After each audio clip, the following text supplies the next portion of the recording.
Hi everybody, today I'm going to be doing a everyday makeup tutorial. So this is just something that I would wear to school, like when I want to wear makeup but I want to be very simple, easy, quick, and not look like I put in too much effort. This is what I would usually do. So I've already moisturized my skin, so now I'm just going to go in with a primer and prime my skin. For primer, what I'm going to be using, my tried and true, is Smashbox Photo Finish Primer, and this is just the normal formula. So I'm just going to take out a little. I don't use too much primer. I sometimes think primer is kind of a gimmick, but I'm just going to put it on my nose for the most part, and also my chin and my forehead, like my T-zone where I need it the most, where I have the most pores, and just fill that in. Now I'm going to go into foundation, and I'm using the Tarte Rainforest of the Sea foundation, and my shade is light medium beige, but I think it's a little light for me right now. It's my summer shade, but I've been tanning, and I'm probably tanner than I was in the summer now, so it's getting kind of wishy-washy as far as if it's my shade. Okay, so I usually go for a pretty light coverage when I'm doing my makeup.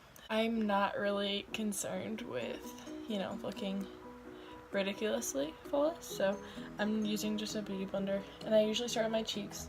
I need usually the most coverage on my chin and my T-zone. Sorry if I'm looking at my mirror's right over here. Please. Sorry about the lighting change, I'm just trying to make it work better in here. But now I have a thin layer of foundation covering my entire face.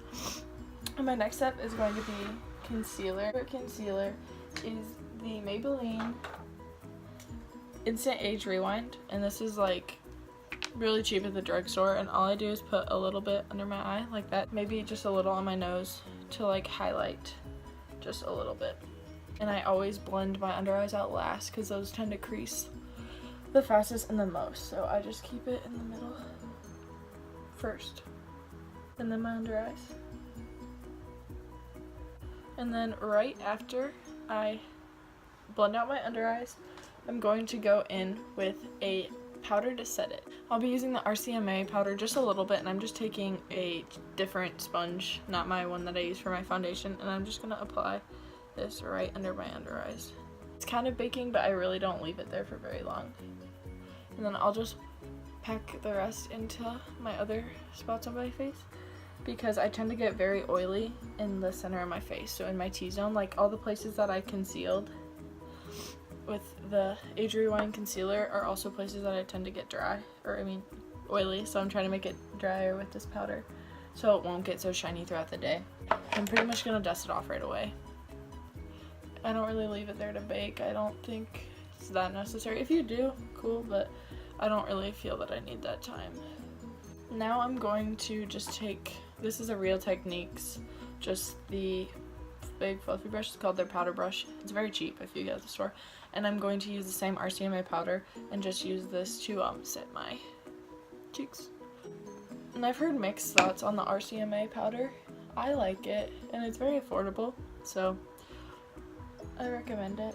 After that, I'm going to go into contour and like bronzing. So for that, I just use this brushes by Ulta, and this is not actually a contouring brush. That's by It Brushes by Ulta, and these are not the cheapest brushes, but they are very nice. I've had this for a very long time, and this is the number 223, the highlight and blending, but I use it for contour and that sort of thing, and I like it a lot because it's nice. It's a circular shape that can just really blend well into your cheekbones. So I'm using the Hoola bronzer by Benefit. I have the mini one. I have not gotten the bigger one, and I don't really feel the need to buy the bigger one.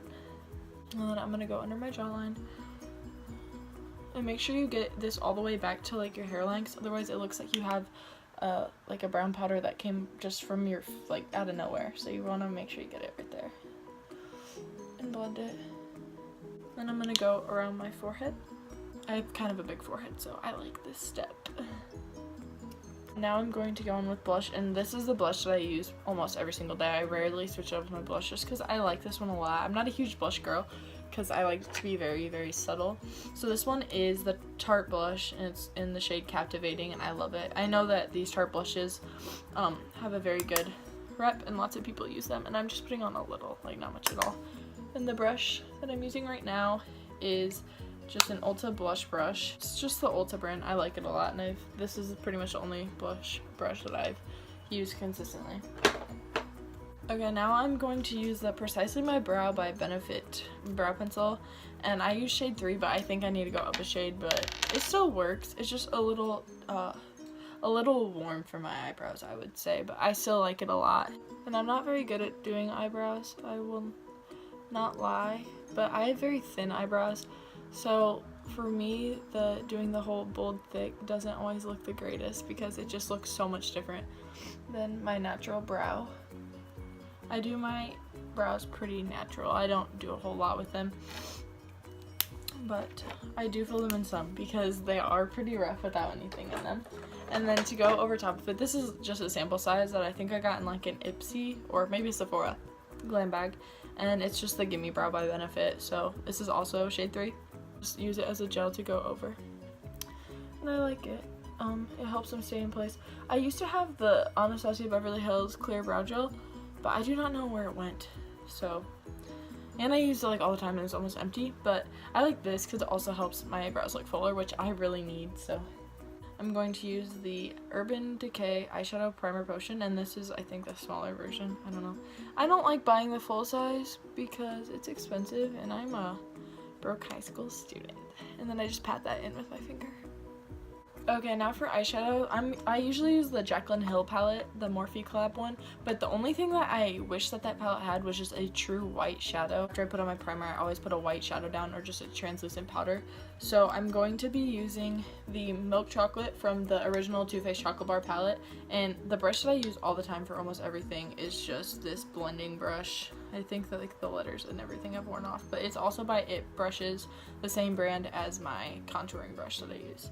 So I'm going with white chocolate, and all I'm doing is dusting it everywhere.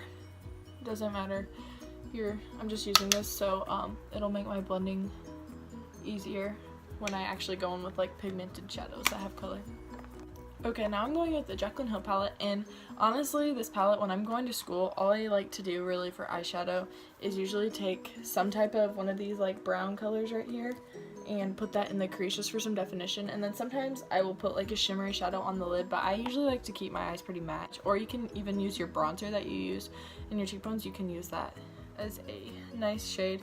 So I'm going to use this color right here from the Jaclyn Hill palette, but all I do is put it slightly on the outside and then work it all through I would do windshield wiper first, and then I do circular motions after to blend it well. And I want it to look very, very subtle. I'm not trying to get like a dramatic dark eye or anything like that. It's just so my eyes have some dimension. I think it makes a difference too.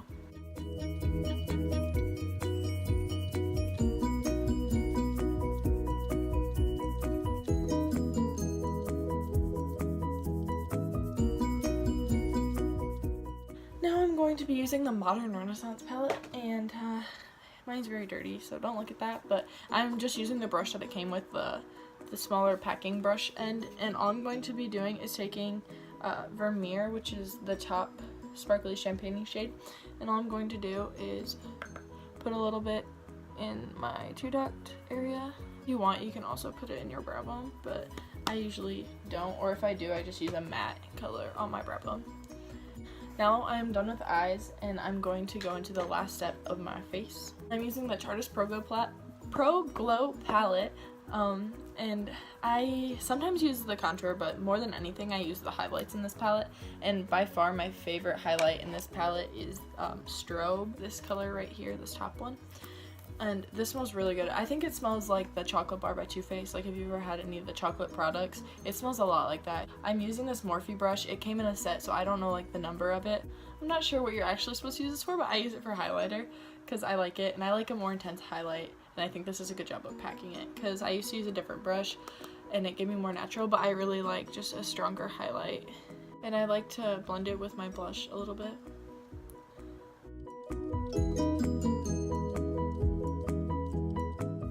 I'm gonna take the shade Stunner, which is right underneath it. Ooh, that's really bright, I'm sorry. Stunner, which is right underneath it. And this one's a deeper kind of color. And just put that just in this area right here. And that's it. Just to give it, like my highlight, a little dimension almost. Because otherwise it's just a flash of one color on your face. Okay, now, I don't wear eyeliner usually to school. I used to wear eyeliner all the time, but I kind of like myself how I look better without it sometimes. so I usually stay away from that for school, but sometimes I do put on eyeliner. Before I put on mascara, I usually set my face because I find that sometimes putting on setting spray before you put on mascara can like make the mascara kind of flake off and get all over. So I'm just using the Urban Decay All Nighter, very, very basic. And then one of my tricks that I think helps make it stay on is drying it right away. And I got Nikki Tutorials also said so. So if you don't believe me, believe her. Okay, now I am down to the last 2 steps, so I'm just going to take a eyelash curler, and this one's by Revlon. And it's really gross, and I should clean it, but it's okay. I'm the only one that uses it, so it's fine. And I'm just going to curl my lashes. A lot of people get freaked out by this step. I've never like pinched myself or anything like that though. Okay, now for mascara. My favorite mascara right now is the Gifted mascara by Tarte, and I've had this for a really long time, so it's almost out, which makes me sad, but mascara is kind of overpriced, I think, and sometimes I think I should just buy drugstore, but I really like this, so it's hard to say. And I just put on one thin coat because I don't like super clumpy lashes, and I found that if you kind of wiggle through your lash, it kind of helps it get more lift, and I think it just helps it look less clumpy too as well. I do not put mascara on the bottom usually, just because more times than not it ends up everywhere rather than on my eyelashes, so, and I usually make a mess with it. Okay, one thing that I do when I am all finished with everything on my makeup is I either take like a Q-tip and just wet it or lick it, or my finger because it's my own body, but I just lick my finger and I wipe off my lips, because a lot of times when I do my makeup I get like foundation and concealer and powder and things on my mouth, so it kind of makes it not look as pink, like my lips, it kind of takes the color away from them. And then I'm gonna take this Rose Lollipop lips chapstick by Lush and just put that on my lips. Okay, and this is my look all finished. There's very natural eyes, and that's how I like it first, because I do not have the kind of time, and I know it took me a while to sit through here and talk about it, but when I'm actually doing it before school, I get it done very, very fast, like 15 minutes, and that's it. So thank you guys for watching, and if you like this video, give it a thumbs up, and if you think you want to see more of me, subscribe to my channel. Thanks!